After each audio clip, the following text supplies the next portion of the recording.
স্ত্রীর মৃত্যুর মাত্র 3 দিন পরে সেই নরপিশাচ ধর্ষণ করে তার আপন মেয়েকে। যদিও শুনতে আপনাদের কাছে অবাক লাগে, অবিশ্বাস্য মনে হয়, কিন্তু অনেকগুলো গণমাধ্যম চ্যানেল এই বিষয়টিকে স্পষ্ট করেছেন। হ্যাঁ, মেয়েটির নাম হলো সাদিয়া, বয়স মাত্র 14। এই সাদিয়া তার বাবা মা ছোট ছোট ভাই বোন এদেরকে নিয়ে থাকতেন রামপুরা, ঢাকা রামপুরা বউবাজার, এখানে তারা ভাড়া থাকতেন।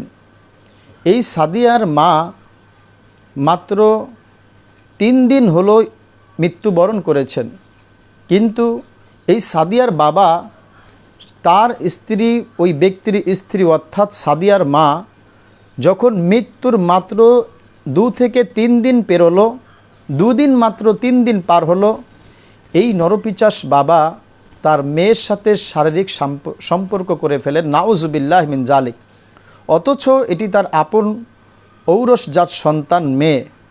একজন বাবা হয়ে সে কি করে পারল এরকম পশুত্ব আচরণ করতে? এগুলো তো মানুষের খাসালত নয়। ঘটনাটি বলেছেন তার আশেপাশে যে মানুষগুলো বসবাস করতেন, যেহেতু তারা ভাড়া থাকতেন, রুমগুলো ছিল টিনের। হঠাৎ করে রাত 2টা বাজে কেন ঘরের মধ্যে লাইট জ্বলবেন? প্রতিবেশী যখন খোঁজ নেওয়ার জন্য গেলেন, অসামাজিক অবস্থায় তাদেরকে পেলেন, দেখতে পেলেন।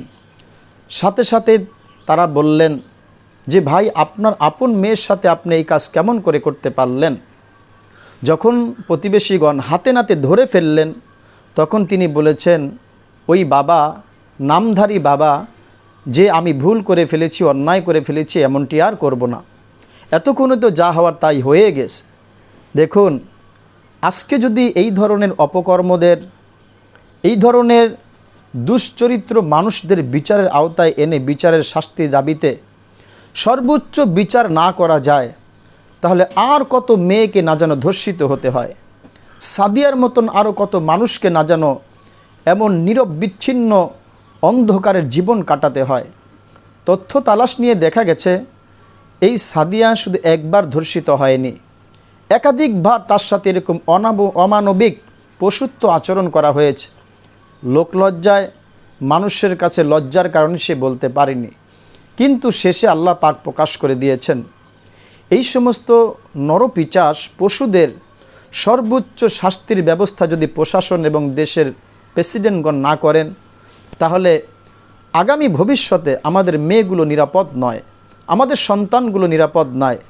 যদি আমার সন্তানকে আমি নিরাপদ রাখতে চাই, সর্বপ্রথম প্রশাসনকে বলবো, এই নাবালেগ মাসুম বাচ্চা যারা ছোট মেয়েদেরকে ধর্ষণ করে, এদের বিচারের আওতায় এনে সর্বোচ্চ বাইতুল মোকাররমে শাস্তির ব্যবস্থা করে সমস্ত অপরাধীদেরকে তাদের অপরাধের জানালাগুলো, দরওয়াজাগুলো খুলে দেয় এবং সমগ্র অপরাধীরা যেন এর থেকে সোচ্চার হয়ে যায়। নয়তো আজ হয়েছে, কাল হয়েছে, আগামী সামনেও হবে। আল্লাহ আমাদের সবাইকে সঠিক কথা বুঝা এবং আমল করার তৌফিক দান করেন। আমিন ইয়া রাব্বাল আলামিন।